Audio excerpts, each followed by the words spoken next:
Hi, amazing afternoon mga kakotse. So, eto na yung last video natin sa Hilux pickup ni Toyota. Ayan, nakikita nyo naman sa likod ko.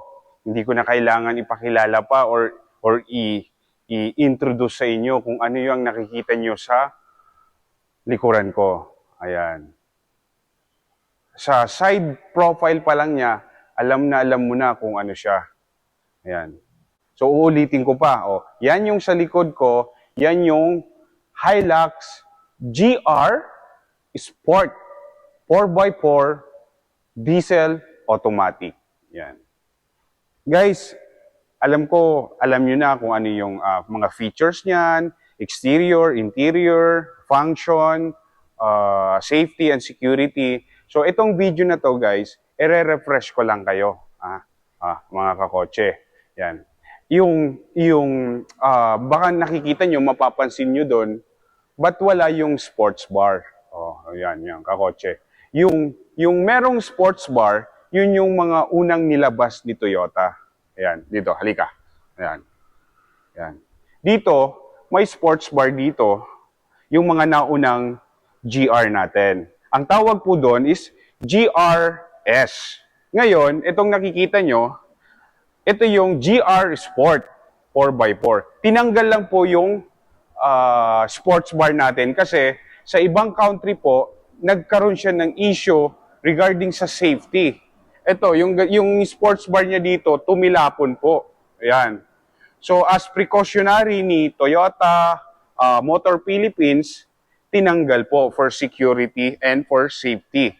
So, almost the same lang naman kakotse. So, para sa mga kakotse natin na nakakaluwag-luwag sa buhay, sobra-sobra yung pera, gusto magkaroon ng pick-up, gusto magkaroon ng distinction sa daan, gusto magkaroon ng recognition sa daan, yan, para makilala kayo sa daan na gusto nyo, ito yung Hilux na GR Sport na babagay sa inyo. Ayan. Side profile pa lang, alam mo na kung ano dahil sa over fender niya. Sobrang wide. Yan, no? Oh, sobrang napaka-wide niya. Tapos, konektado siya sa fog lamps. Oh, di ba? Oh, yan. Yung GR badge. Oh. Yan yung headlights niya. Naka-LED. All LED po yan. Oh, mapapansin mo rin. Yung sa harapan niya, ibang-iba, di ba? Naka-piano black. Ayan, sensor ito, tapos camera. Meron siyang panoramic 360.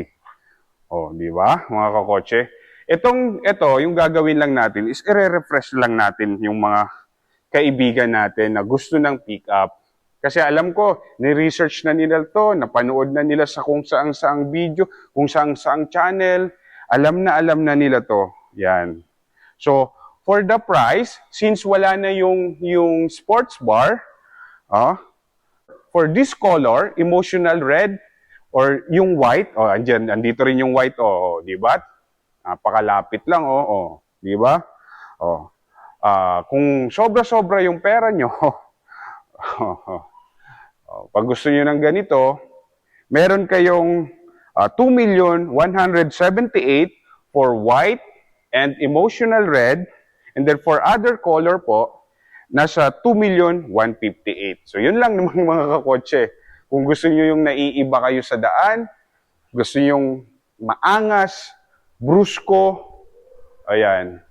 Ito yung piliin nyo, yung 4x4 GR Sport Hilux. Yan. Pasadahan lang natin, i-refresh lang natin kung ano yung kakaiba dito sa pickup na to.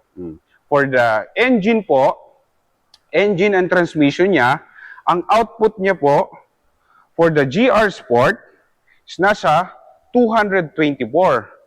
Compared sa Conquest natin, Conquest na 4x4, nasa 204. So, almost nasa 20 difference nila. And then sa torque naman, syempre, GR ito, nasa 550 yung pulling power or yung torque. And then for the Conquest 4x4, nasa 500. Front and rear, meron siyang, ayan, tinan natin mga kakotse, kung masisilip natin. Ayan. Ang difference lang po nila, Same po sila ni Conquest 4x4 ah.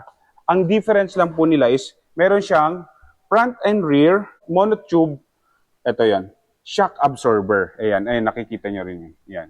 Yan yung color red niya. For the brakes, ayan, mapapansin mo, color red. Oh. GR badge caliper. Meron siyang badge ng GR. Oh, alam niyo na to. Ay, oh, yun. Oh, nakita niyo yan? Color red siya.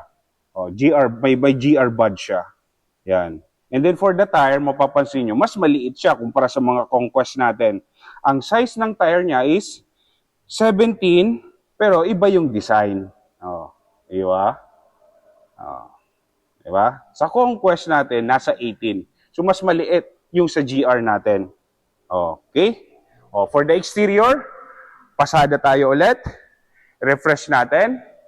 Ang difference niya, yung over fender, ito, pansin na pansin nyo kaagad, is malapad. Ayan. Konektado sa fog lamps natin. Yan. Naka-matte black po siya. Ayan. And meron din o. Ayan o.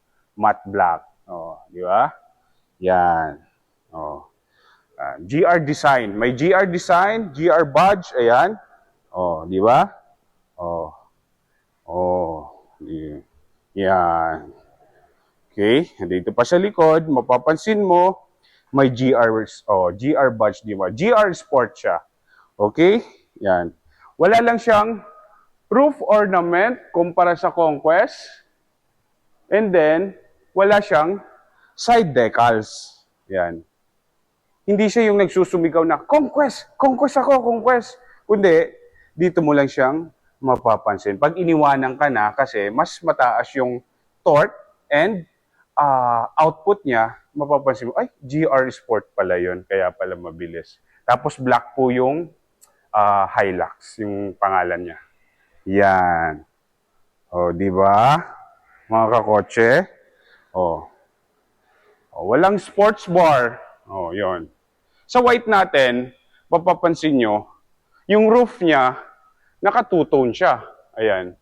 O, white yung body niya, yung roof is color black. O. Tapos, isa pang mapapansin nyo, naka-fin type antenna tayo. O, yan. Fin type antenna. Isa din yan, parang aerodynamics din po yan. Ayan. Fin type antenna. O. O. O. Okay? O. Black yung side mirror, black yung door handle natin. Smart entry, tsaka keyless na rin po siya. And then push start. Ayan o. Oh. For the interior, yan. For sure, alam na alam nyo na yan. Oh. GR badge. Oh. GR. Oh. And then iba yung upuan niya. Naka-suede leather siya. Ayan o. Oh. Yeah. Oh. Oh. Suede yan. Ang tawag dyan. Oh. Oh. Oh. Suede. Tapos leather. And then powered seats. Oh. Di ba? Mga kakotse. Oh, di ba? Okay lang, nakalock lang. Oh. Iyon. Di ba? Leather. And then yung upuan, oh, nakaswade, nakasuede. Tapos yung seat belt, color red. Oh. Di ba? Seat belt niya is color red. Okay? Yun yung interior niya. For the rear, meron siyang vents sa likod. Same with the Conquest. Ganun din po yung Conquest natin. Di ba? Oh. Di ba? Oh, halika. Punta tayo sa driver side. Powered seats. Yan. Oh. For the steering wheel, papansin mo kaagad. Oh, kakaiba yung cockpit niya. Yung mga apakan pa lang. Oh. Oh, di ba? Brake and then accelerator. Mas makapit yan sa mga sapatos or tsinelas natin. Di ba? Yan. Oh. Di ba? Mga kakotse, napakaganda. May paddle shifter. For the interior, makikita natin, ito. Oh. Steering wheel niya may emblem ng GR. Tapos color red. Oh. Oh. Refresh lang natin. Yan. Oh. Yung door trim niya, leather, tapos naka-technical mesh ang tawag dyan. Di ba? Kakaiba. Yan. Yan. Oh. Park sensor, blind spot monitoring, 360 panoramic view. With paddle shifter. Ayun, di ba? Cruise control. Pre-collision, lane departure assist. Di ba? Tapos ang kagandahan nito, Apple CarPlay and Android Auto wireless.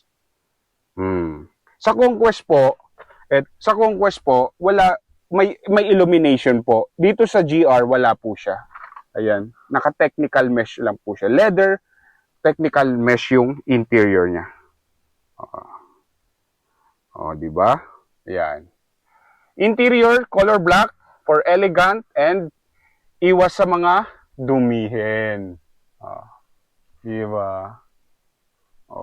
Leather with GR badge. Nasabi binabatuan ka. Tsaka GR to. So, dili ko, naka-GR. Kakaiba yung upuan. Parang hinahag ka. Since 4x4 siya, meron siyang dito yung differential lock. H2, H4, tapos L4. Yan. May downhill assist. Yan. Yan, di ba? Di ba? May locking pa. Di ba? Di ba? Yun. Yun lang. So for the safety nito, ang nadagdag lang nito is meron siyang side curtain shield. Yan, sa gilid. Pag nag-roll over ka, meron siyang side curtain. Ayan. Di ba? Refresh lang natin kasi alam na alam niyo nito.